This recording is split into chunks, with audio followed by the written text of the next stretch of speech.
देखिए अभी जो हम लोग का क्लास है समरी है।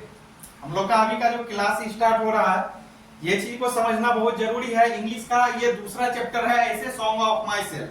पोएट्री सेक्शन का जो है दूसरा चैप्टर है song of my self. Song of my self के अभी किसी को देखना है, हम लोग को समरी को देखना। और ये समरी लिखने के लिए आता है लॉन्ग क्वेश्चन में, आपको याद ही है। तो आपको 5 नंबर का पूछेगा ही पूछेगा, ऐसे लॉन्ग क्वेश्चन 15 नंबर का पूछता है। और पोएट्री से भी पूछेगा और प्रोज से भी पूछेगा। 10 नंबर तो आपका समरी से एग्जाम में फिक्स्ड ही है इंटर। तो ये चीज को आप समझते हैं। चलिए स्टार्ट करते हैं। अभी का जो हमारा चैप्टर है सॉन्ग ऑफ माई सेल्फ, इसको बहुत ही बेटर तरीका से आपको समझाने, हर किसी को देखना, देखो और समझो। एक एक चीज का हिंदी देखना है, एक एक वर्ड का हिंदी देखना है अभी, तो ही आप जाकर के एग्जाम में अच्छे से लिख पाओगे। हम पैराग्राफ बाय पैराग्राफ कर दिए, लाइन बाय लाइन कर दिए, इसलिए कि आपको समझने में किसी भी तरह की दिक्कत ना हो, कहीं से भी दिक्कत ना हो। और आपको वीडियो इतना अच्छा अगर लग रहा है तो हमेशा आप लाइक शेयर और कमेंट करते रहिए। तो चलिए, बहुत से बच्चे का ऐसे कमेंट भी रहता है कि सर हम लोग को पीडीएफ, कल भी ऐसे हम जिक्र किए थे, तो पीडीएफ आपको मेरा ऐप जो है उस पर मिलेगा, कहीं कोई दिक्कत नहीं। तो चलिए हम अभी चालू कर रहे हैं, शुरू कर रहे हैं। देखिए song of my self. Song of myself का क्या देखना है अभी हम लोग को? समरी देखना। सबसे पहले इसमें कुछ ये जानना है अभी हम लोग को कि आखिर सॉन्ग ऑफ माई सेल्फ जो है, सॉन्ग ऑफ माई सेल्फ कौन सा चैप्टर है? पोएट्री है। कौन सा क्लास का? 12th का इंग्लिश है और पोएट्री सेक्शन का दूसरा चैप्टर है। और सॉन्ग ऑफ माई सेल्फ को लिखा है किसने? सॉन्ग ऑफ माई सेल्फ को किसने लिखा? वाल्टर डिला मेयर साहब तो नहीं लिखे। कौन लिखे? वाल्ट व्हिटमैन साहब लिखे हैं। याद रखना, वाल्ट व्हिटमैन साहब लिखे हैं। सॉन्ग ऑफ माई सेल्फ को किसने लिखा? वाल्ट व्हिटमैन साहब जी के लिखी हुई रचना है, ये आपको याद रखना। मैचिंग सेक्शन में भी पूछता। चलिए स्टार्ट करते हैं। समरी आपका लाइन बाय लाइन, और आपको समझना है और कॉपी कलम में नोट करते चलिए, जहां दिक्कत हो आप पूछ सकते हैं। तो चलिए फर्स्ट नंबर यहां थोड़ा सा देख रहे हैं, ये चीज दिया हुआ है इसमें, सॉन्ग ऑफ माई सेल्फ। पहले जान लीजिए सॉन्ग ऑफ माई सेल्फ का अर्थ क्या होता है। सॉन्ग ऑफ माई सेल्फ का अर्थ होता है मेरे द्वारा गाया गया गीत। मेरे द्वारा गाया गया गीत, ऐसे सॉन्ग का अर्थ हम लोग समझते हैं, गाना गीत होता है। तो चलिए स्टार्ट कर रहे हैं समरी को। कहता है song of myself has been composed by Walt Whitman. मतलब सॉन्ग ऑफ माई सेल्फ जो है ये किनके द्वारा लिखी हुई रचना है? वाल्ट व्हिटमैन साहब के द्वारा लिखी हुई रचना है, ये आपको याद रखना है। अब बातें आती है थोड़ा सा इस समरी में, ये कि हम कंपोस्ट बाय यहां पे लगाए, यहां पे लगाए composed by, COMPOSED, composed by लगाए। जब भी आपको पोएट्री सेक्शन से आएगा लिखने के लिए समरी, तो आपको लिखना है कंपोस्ट बाय। अगर यही आपको पूछ देगा प्रोज से, तो वहां लिखना है कंपोज्ड बाय के जगह रिटेन बाय, ये आपको याद रखनी है।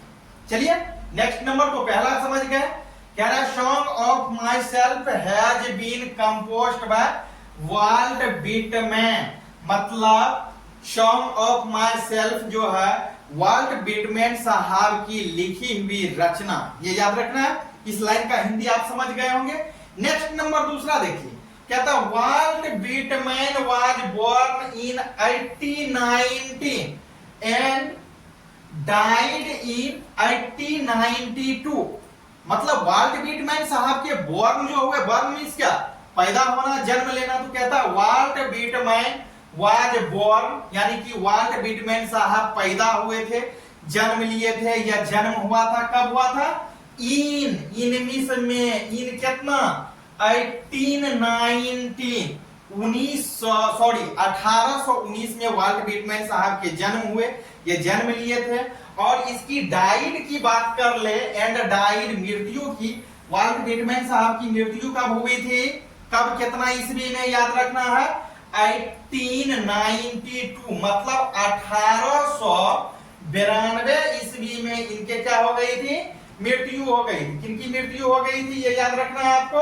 वाल्ट व्हिटमैन साहब की। चलिए फिर नेक्स्ट आगे बढ़ रहे हैं थोड़ा सा।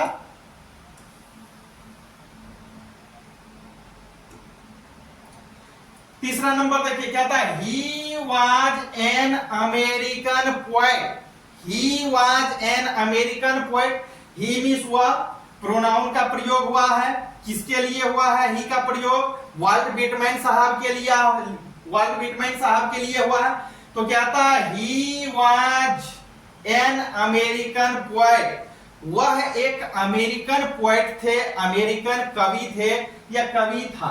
कौन थे, तो वाल्ट विटमैन साहब थे। समझ गए इसका हिंदी। चलिए नेक्स्ट नंबर क्या था, song of myself is a lyric, मतलब सॉन्ग ऑफ माई सेल्फ जो है यह एक लिरिक है, लिरिक है, LYRIC लिरिक। लिरिक का मतलब होता है लाय, लिरिक मीन्स क्या होता है, लाय, मेलोडियस, ये याद रखना। तो क्या होता है, song of myself is a lyric, मतलब सॉन्ग ऑफ माई सेल्फ जो है यह एक लिरिक है। आगे देखिए कहता है, the opening section of song of myself is entitled as celebrate myself. कहता है the opening section, opening section का अर्थ क्या हुआ, शुभारंभ, चालू। तो कहता है the opening section of song of myself, मतलब सॉन्ग ऑफ माई सेल्फ का जो ओपनिंग सेक्शन है, इंटाइटल मतलब इसका शीर्षक जो है, इंटाइटल जो है ये जहां से स्टार्ट होता है song of myself, as I celebrate myself, कहता है आई सेलिब्रेट माई सेल्फ, मतलब ये लाइन जो चालू होती है, अगर आप कविता को देखेंगे सॉन्ग ऑफ माई सेल्फ का, तो ये जो स्टार्ट होता है यहीं से स्टार्ट होता है, आई सेलिब्रेट माई सेल्फ। आगे देखिए नेक्स्ट नंबर, आगे समझिए क्या ना, the speaker is a great lover of nature, the speaker is a great lover of nature, मतलब स्पीकर जो है, स्पीकर यहाँ पे किसको कहा गया है, पोएट को कहा गया है, कवि महोदय को कहा गया। कहता है the speaker is a great lover of nature, मतलब कवि महोदय जो है वाल्ट विटमैन साहब जो है, वाल्ट विटमैन साहब जो है वह प्रकृति के बहुत बड़े प्रेमी हैं, उसको प्रकृति से बहुत ज्यादा लगाव है, प्रकृति से बहुत ज्यादा स्नेह है, प्रकृति से बहुत सारा प्यार मिला है उसको, इसलिए ये आगे बताएंगे प्रकृति से, नेचर से हमेशा सदा सदा के लिए कनेक्ट होकर रहना चाहता है। तो वही कहता है, फिर से देखिए एक लाइन, फिर से देखिए, the speaker is a great lover of nature, nature means होता है प्रकृति, मतलब कवि महोदय जो है वह प्रकृति के बहुत बड़े प्रेमी हैं, याद रखना है। फिर नेक्स्ट नंबर देखिए, कह रहा the poet use the word, मतलब कवि महोदय एक वर्ड्स को याद कर नहीं रहा है, यूज कर रहा है। कहता है the poet use the word, मतलब कवि महोदय वर्ड को याद कर रहे हैं, सॉरी यूज है, कह रहा है the poet use the word, मतलब कवि महोदय एक वर्ड का यूज कर रहा है, वह कौन सा वर्ड है देखिए, कहता है यू, YOU है, YOU, यू ट्वाइस, TWIC है, ट्वाइस इन द पोएम, मतलब सॉन्ग ऑफ माई सेल्फ जो है इस कविता में कवि महोदय एक वर्ड का जिक्र किए हैं, एक वर्ड का यूज किए हैं जिसका नाम आया है यू। क्या आया है, वर्ड क्या आया है, यू आया है। यू वर्ड का जिक्र पोएम में कवि महोदय कितने बार करते हैं, ट्वाइस, TWICE, ट्वाइस मीन्स होता है दो, याद रखना है, दो बार यूज किया है। कहां किया है, इन द पोएम, कविता में, कहां किया है दो बार यूज, कविता में। कौन किए हैं, कवि महोदय किए हैं। कौन कवि महोदय किए हैं, वाल्ट विटमैन साहब किए हैं। किस वर्ड का जिक्र किए हैं अपने कविता में दो बार, यू वर्ड का जिक्र किए हैं। चलिए देखिए आगे क्या रहा, द वर्ड, अब एक नंबर देखिए, the word school, the word school, एक स्कूल वर्ड है, कहता है the word school stand for system of thou, कहता है एक वर्ड का यूज हुआ है इस कविता में, पुनः स्कूल वर्ड आया है। इस स्कूल वर्ड का उपयोग, सॉरी, इस स्कूल वर्ड का यूज कवि महोदय किस रूप में किए हैं? तो देखिए क्या था, the word school stand for system of how, मतलब स्कूल वर्ड का जो यूज किया गया है, ये कवि महोदय जो किए हैं इस भावना में किए हैं कि लोग जो भी हैं यहाँ पे इस संसार में, इस धरती पर किस तरह से सोचते हैं। थॉट मीन्स होता है विचारना, सोचना, तो वही कहता है the word school stand for system of how, लोग किस तरह से सोचते हैं इस रूप में किया गया। नेक्स्ट नंबर देखिए,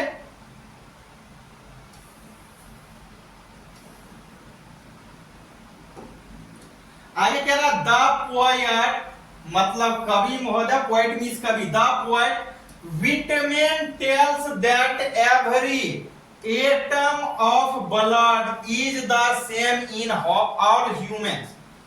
कवि महोदय कह रहे हैं, वाल्ट विटमैन साहब कह रहे हैं, the poet Whitman tells, tells means होता है कहना, तो कवि महोदय कह रहे हैं, वाल्ट विटमैन साहब कह रहे हैं, दैट मीन्स होता है कि, तो कहता है द पोएट विटमैन, मतलब विटमैन साहब जो कवि हैं, टेल्स, टेल्स मीन्स कहना, कहते हैं, दैट की every atom of blood is the same in all humans, मतलब कवि महोदय इस तरह से जिक्र कर रहे हैं कि संसार में जो भी ह्यूमंस हैं, जो भी मानव हैं, शवों के दिल में, शवों के शरीर में एक ही प्रकार के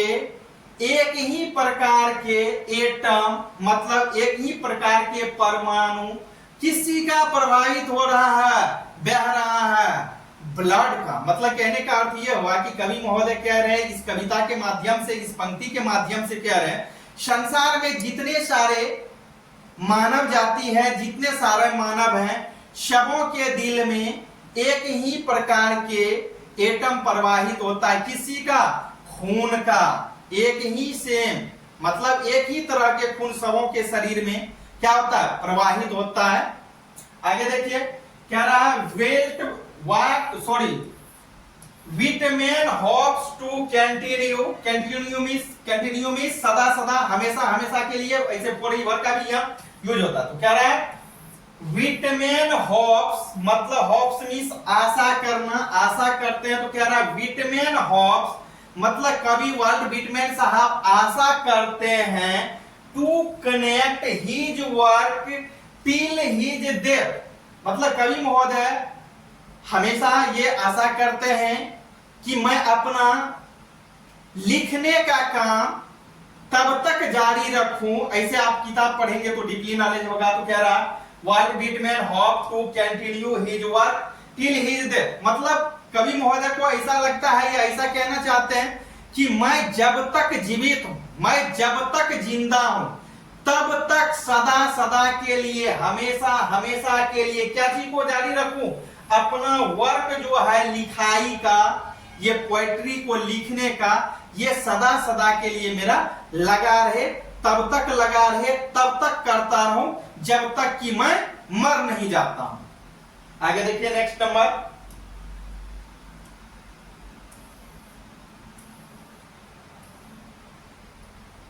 आगे देखिए, कह रहा ही इज 37 years old। ही का प्रयोग फिर आया है, प्रोनाउंस है, किसके जगह पे आया है, वाल्ट विटमैन साहब के जगह पे आया है। तो कहता है ही इज 37 years old, वे कितने वर्ष के हैं, 37 years के हैं, मतलब 37 वर्ष के हैं। इन द पोएम, इस कविता में वाल्ट विटमैन साहब जो है, वाल्ट विटमैन साहब जो है वह कितने वर्ष के हैं, 37 वर्ष के हैं। याद रखना है, कई बार पूछा गया है ऑब्जेक्टिव।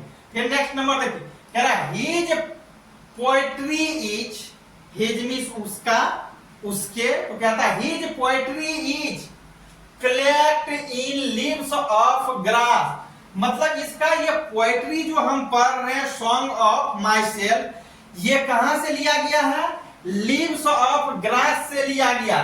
ये लीव्स ऑफ ग्रास क्या है, बहुत बड़ा पोएट्री है, ये बहुत बड़ा क्या है, पोएट्री है। किनका बहुत बड़ा पोएट्री है, वाल्ट व्हिटमैन साहब का इसी पोएट्री से एक छोटा सा पार्ट, एक छोटा सा हिस्सा, एक छोटा सा चैप्टर निकाला है जिसका नाम है सॉन्ग ऑफ माई सेल्फ, जिसका अध्ययन अभी हम लोग कर रहे हैं, स्टडी। तो समझ गए इस लाइन को? फिर से देखिए, कहता है his poetry is collected in leaves of grass, मतलब इसका जो भी पोएट्री है ये सारा का सारा कहां आपको मिल जाएगा? लीव्स ऑफ ग्रास में स्टडी करने के लिए मिलेगा। नेक्स्ट नंबर देखिए, कहता है द पोएट यूज्ड, मतलब कवि महोदय यूज कर रहे हैं किसी को, कहता है the poet used the word, मतलब कवि महोदय एक वर्ड को और यूज कर रहा जिसका नाम क्या है? लोप, LOAF, लोप। पूछता है लोप का मीन्स क्या होता है, ये कई बार पूछा गया है इंटर क्लास में। तो कहता है the poet use the word लोप मीन्स, मतलब लोप वर्ड जो है इसका मीनिंग क्या होता है, मीन्स क्या होता है, इस लोप वर्ड का जिक्र कवि महोदय इस पोएट्री में किस आधार से किए हैं, किसके लिए किए हैं? तो देखिए मीन्स क्या होता है? वंडर। लोप मीन्स क्या होता है? Wonder, WANDER, wonder. Wonder means क्या होता है? भटकना। तो लोप वर्ड का यूज जो कवि महोदय इस अपने पोएट्री में, छोटे से poetry song of my self में किया है, तो इस लोप वर्ड का अर्थ होता है वंडर। आपको याद रखना, वंडर, वंडर मीन्स भटकना। चलिए नेक्स्ट नंबर देखिए,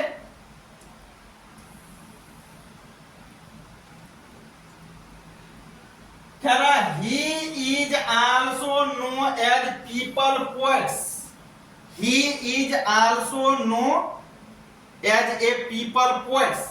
पूछा गया है कई बार क्वेश्चन कि पीपल पोएट्स के नाम से कौन जाने जाते हैं? तो कहता है he is also known as people poets, मतलब वाल्ट व्हिटमैन साहब को हम पीपल पोएट्स के भी नाम से जानते हैं। पीपल मीन्स होता है बच्चे, ठीक ना, लोग। तो ये बच्चों से रिलेटेड बहुत सारे अपना क्या चीज लिखा है? कहानी लिखा है बहुत सारे पोएट्री में। तो यही कहता है he is also known as people poets, मतलब ये पीपल पोएट्स के भी नाम से जाने जाते हैं। कौन पीपल पोएट्स के नाम से जाने जाते हैं? याद रखो, याद रखो, कौन जाने जाता है? वाल्ट व्हिटमैन साहब जाने जाते हैं। फिर नेक्स्ट नंबर देखिए, कहता है he was volunteer nurse during the civil war, कहता he was volunteer nurse, he फिर आया, नाउन नहीं प्रोनाउन है, नाउन के जगह पे आया, तो ही का अर्थ यहाँ क्या हो गया? वाल्ट व्हिटमैन साहब हो गए, वाल्ट व्हिटमैन साहब। तो कहता है he was volunteer nurse during the civil war, मतलब जिस समय सिविल वार हुई थी उस समय यह वॉलंटियर नर्स के रूप में कार्यरत थे और कार्य भी किए थे। कौन? याद रखना है, वाल्ट व्हिटमैन साहब। वॉलंटियर नर्स के तौर पे कौन कार्य कर रहे थे सिविल वार के समय? वाल्ट व्हिटमैन साहब। तो याद रखना है ये भी। नेक्स्ट देखिए, कहता there are many common things between the poet and others but ideas and thoughts are different. कहता है there are many common things, बहुत से ऐसे कॉमन थिंग्स हैं, बहुत से ऐसे कॉमन थिंग्स हैं, बहुत से ऐसे कॉमन वस्तुएं हैं between the poet and other, कवि और दूसरे के बीच, but ideas and thoughts are different, लेकिन ये सोचने का क्या होता है? अलग होता है। इसको थोड़ा डीपली समझिए फिर से। कहता है there are many common things, बहुत से ऐसे कॉमन थिंग्स हैं between the poet and others, मतलब कवि और दूसरे के बीच या दूसरों के बीच, बट लेकिन आइडिया जो होता है एंड थॉट्स जो होता है वह क्या होता है? डिफरेंस। बात सही है, कवि और दूसरे के बीच आइडिया और थॉट्स जो होता है ये अलग अलग होता है। कवि का ये कहना है बहुत से कॉमन थिंग्स ऐसे हैं जिसमें क्या होता है, सबों का सोचना एक तरह का नहीं होता, हर किसी का सोच अलग अलग होता है। बात सही है। जैसे आप अपने विचारधारा में सोचते हैं, कवि महोदय वाल्ट व्हिटमैन साहब अपने विचारधारा में सोचते हैं, तो ये कॉमन थिंग्स है, लेकिन आपका सोचने का विचारने का शक्ति अलग है और कवि महोदय का सोचने और विचारने का शक्ति क्या है? एक अलग है। तो नेक्स्ट नंबर देखिए,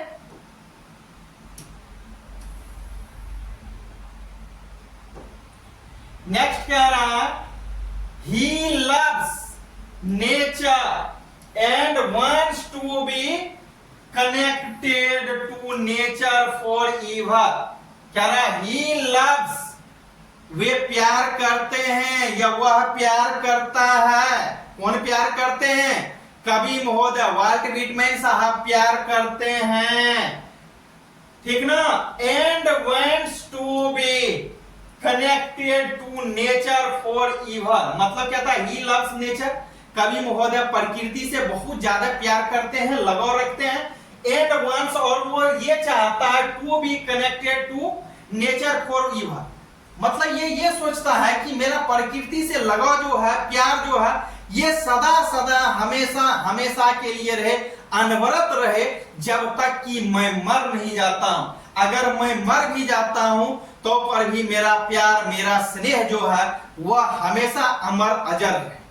नेक्स्ट देखिए, बस हो गया, यहीं पे समरी समाप्त होता है। तो आप कमेंट और शेयर जरूर करेंगे और अपना फीडबैक जरूर देंगे कि आप इस समरी को कितना हद तक समझे। कहीं आपको किसी भी तरह की परेशानी तो नहीं हुई समरी समझने में? अगर परेशानी है तो कमेंट बॉक्स खुला हुआ है, इसमें कमेंट कीजिए और वीडियो को ज्यादा से ज्यादा शेयर कीजिए। तो मिलते हैं फिर कल अगले क्लास में।